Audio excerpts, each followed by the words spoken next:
If you saw a car like this driving down your road, what would you think was powering it? Petrol? Electric batteries?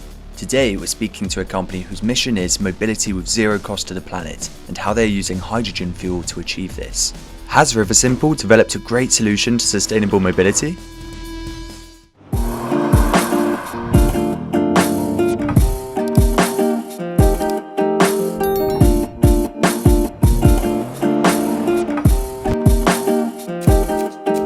Hello Hugo. Good morning, James. How are you? I'm brilliant, thank you. It's really great to have you on. How are you? Fine, fantastic. Excellent. So you're our first hydrogen-based company on Flock Fridays, which is really exciting. We have a ton of hydrogen-based questions for you. We were just speaking, you've done some really interesting things in your life, such as the first head-first bungee jump and skiing with a piano down the ski slope. So hopefully we'll also get some of that into this interview as well. All in the past, James. No, looking forward to it very much. Out of the opportunity. Excellent, me too. So Hugo, can you tell us who Riversimple are and what you do?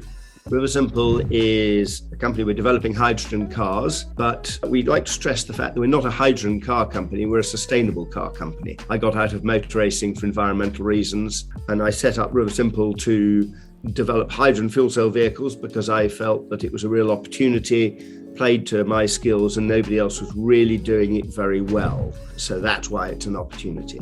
But we're pursuing hydrogen cars because I believe they have a critical role to play in a sustainable transport future, rather than because we are a hydrogen car company. So I understand that Riversimple's aim is mobility with zero cost to the planet. Can you tell us how you're working towards this? Yes, in our articles of association, our purpose is defined very specifically as to systematically pursue the elimination of the environmental impact of personal transport. And the two key words there are elimination, because we don't regard reduction as a sufficient goal. Being less unsustainable is still not sustainable. But clearly we're not going to get there overnight. So systematically is the other key word. We've got to make sure that every investment we make is taking us towards that end goal rather than down some blind alley. It's all too easy to go for the low-hanging fruit and to end up with a less impactful solution that can never be zero impact. And then you've got to write off all the investment you've made in getting to that interim solution and start all over again. So we're very focused on a long-term vision. So Hugo, can you explain to us how hydrogen fuel works in a car? It's a hydrogen vehicle. Is still an electric vehicle, but it doesn't have any batteries. Instead of storing all the energy in a battery, we store all the energy in hydrogen, and that you can easily fill up in a few minutes, just like filling a petrol tank. And that hydrogen is then used through a fuel cell to combine with air, but without burning, and giving off all the energy instead of as heat, giving it off as electricity, going to the motor. So you're creating electricity on demand. And it's exactly the same as electrolysis, but in reverse. So the old school experiment, you pass electricity through water to split the water molecule, and out comes hydrogen and oxygen. In a fuel cell, you put the hydrogen and oxygen back in and allow them to combine without burning, and they give off the energy as electricity and product of water.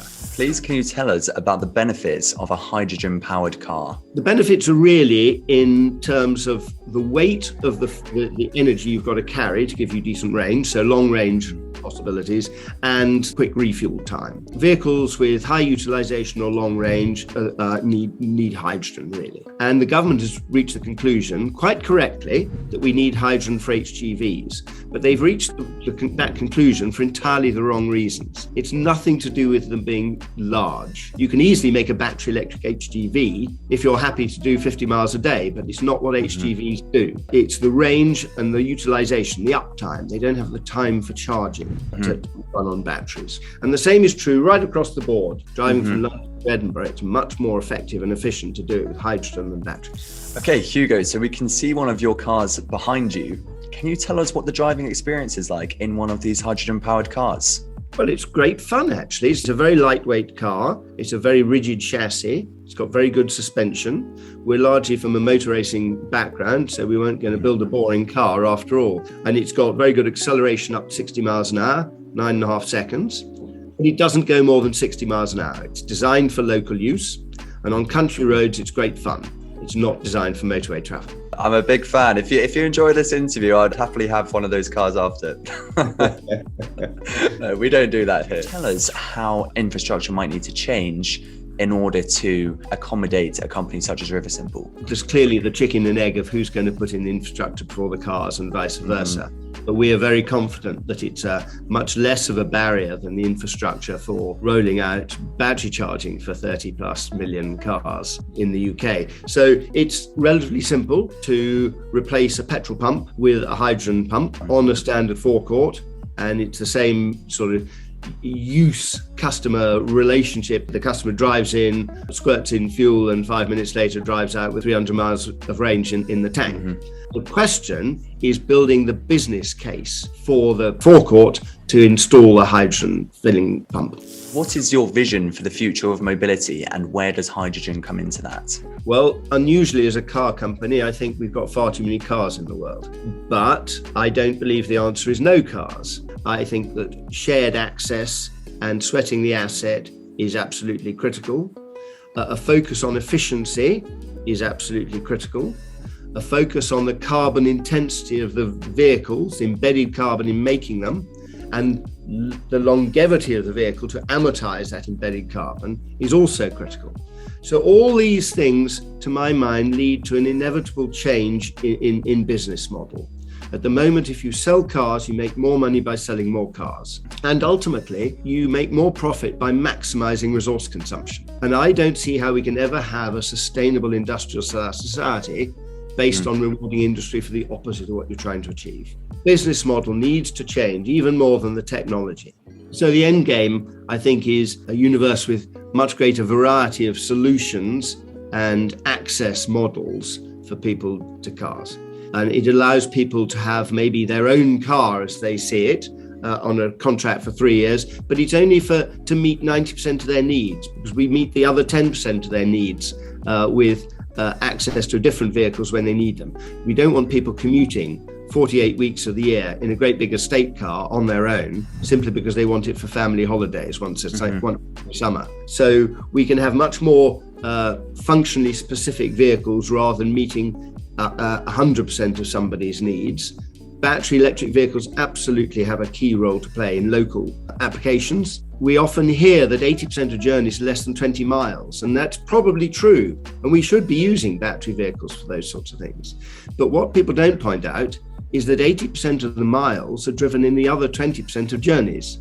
And that's 80% of the problem. And that's where we need the hydrogen. Excellent. Well, I'm sure we have a lot of Formula One fans watching this. I would love to ask you, Hugo, do you think Formula E is a good step towards promoting sustainability? I think it is. Yes, of course. It's great. And it's great that people are interested. And I think it's great that it gets attention and on the engineering side into improving performance. And that is undeniably of great value. I just don't think it'll ever be quite the sport that motorsport used to be pre-1980. Yeah, well, Flock, we operate in both the drone and motor industries, and we do know some companies who are developing flying cars for flying car racing, which, you know, that could be an incredible new sport to look out for in the coming years. I know I can't wait. I wonder if it's too late for me to start training up for that now. Yeah. But no, I think that's incredibly exciting. Could you tell me if you or River Simple as a company are particularly inspired by any companies within or outside of the motor industry? Yes, absolutely. Well, I suppose I ought to start by congratulating Enapter, an electrolyzer company who yesterday won one of the Earthshot prizes. And I was surprised and delighted to see our car featured in the intro film for Enapter being refueled by an Enapter electrolyzer.